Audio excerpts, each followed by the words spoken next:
How to fix Wi-Fi name not showing in Android phone. Hey everybody, this is Nina from Create, Login, Delete. Without any further ado, let's jump right into the process.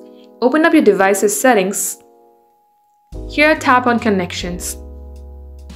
Here, go to Wi-Fi. Just like so, tap onto the three-dot icon on your top right. Tap on Advanced Settings. Here, tap on Manage Networks. You will see all the networks that you have saved till now. Go ahead and tap on Delete. So this is the one method of doing it. Another way is go back to your settings and search for Reset Network Settings.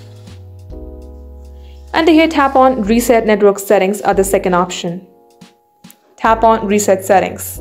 And this will not remove any of your data, but only it will set your Wi-Fi to default. Once you do so, your problem will be solved. That wraps up today's tutorial. Thank you for watching and do like and subscribe to never miss an update from us.